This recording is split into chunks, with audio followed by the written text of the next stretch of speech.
Assalamualaikum warahmatullahi wabarakatuh. Kami akan membagikan sebuah cerita inspiratif. Cerita ini sepenuhnya fiktif, dan apabila terdapat kesamaan nama tokoh, tempat, atau kejadian, hal tersebut adalah kebetulan semata.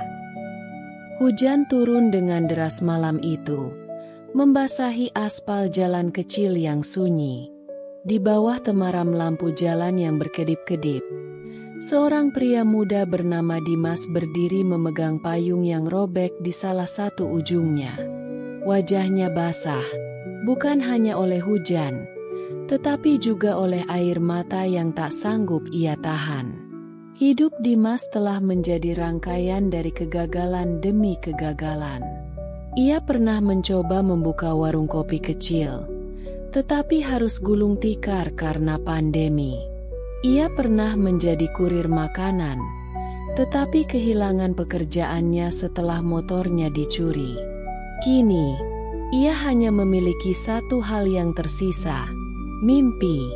Sebuah mimpi sederhana untuk membuka bengkel kecil, tempat di mana ia bisa memperbaiki kendaraan orang lain sekaligus memperbaiki hidupnya sendiri. Namun, mimpi itu terasa semakin jauh. Dengan uang di sakunya yang tidak cukup untuk makan malam, apalagi untuk menyewa tempat atau membeli alat, Dimas hampir kehilangan harapan. Ia melangkah pelan menyusuri jalan yang basah, tanpa tujuan, hanya ditemani suara hujan yang jatuh menghantam tanah.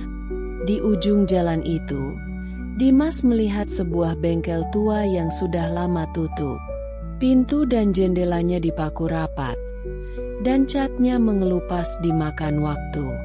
Ia berhenti, memandangi tempat itu dengan mata yang berkaca-kaca. Andai saja tempat ini milikku, pikirnya. Tanpa ia sadari, seorang pria tua keluar dari rumah di sebelah bengkel itu. "Sedang apa kau di sini, nak?" tanya pria itu dengan suara serak. Dimas terkejut, tetapi ia mencoba menjawab dengan sopan. "Tidak apa-apa, Pak. Saya hanya melihat-lihat." Pria tua itu memperhatikan Dimas dengan tatapan tajam, seolah membaca semua kegelisahan yang tersembunyi di balik senyumnya yang dipaksakan. "Kau tahu," katanya sambil menatap bengkel tua itu, "tempat ini pernah menjadi pusat kehidupan di jalan ini.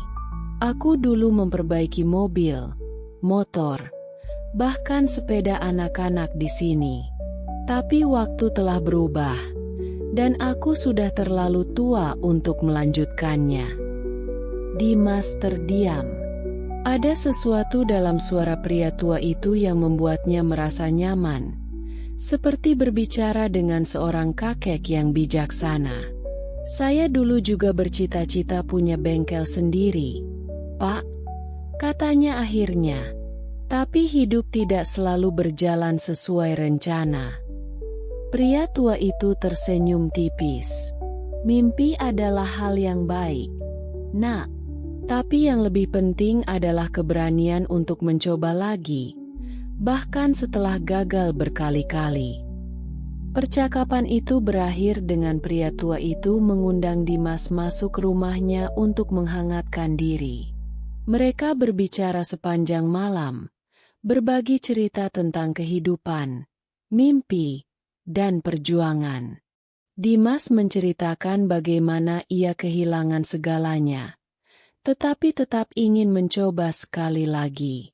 Pria tua itu mendengarkan dengan seksama, lalu berkata, "Besok pagi, temui aku di bengkel tua itu. Aku ingin menunjukkan sesuatu." Keesokan paginya, Dimas datang ke bengkel tua itu dengan penuh rasa ingin tahu. Pria tua itu sudah menunggunya di depan pintu, memegang kunci berkarat. "Tempat ini sudah lama tidak terpakai," katanya sambil membuka pintu. "Tapi jika kau bersedia bekerja keras, aku ingin memberikannya padamu." Dimas tidak percaya dengan apa yang ia dengar. Tapi Pak, saya tidak punya uang untuk membayar tempat ini, katanya dengan suara gemetar. Kau tidak perlu membayar, jawab pria tua itu. Anggap saja ini warisan untuk seseorang yang masih percaya pada mimpi. Tapi ada syaratnya. Kau harus menjadikan tempat ini hidup kembali dan membantu siapa saja yang membutuhkan, tanpa memandang apakah mereka mampu membayar atau tidak. Dimas mengangguk. Matanya penuh dengan air mata kebahagiaan. Ia tahu ini adalah kesempatan yang tidak boleh ia sia-siakan. Dengan bantuan pria tua itu, ia mulai membersihkan bengkel, memperbaiki alat-alat lama, dan mempromosikan bengkelnya ke tetangga sekitar. Awalnya, pelanggan yang datang hanya sedikit. Tetapi seiring waktu, kabar tentang bengkel yang tidak hanya memperbaiki kendaraan tetapi juga memberi harapan mulai menyebar. Orang-orang datang, bukan hanya untuk memperbaiki kendaraan mereka, tetapi juga untuk mendengar kisah inspiratif Dimas.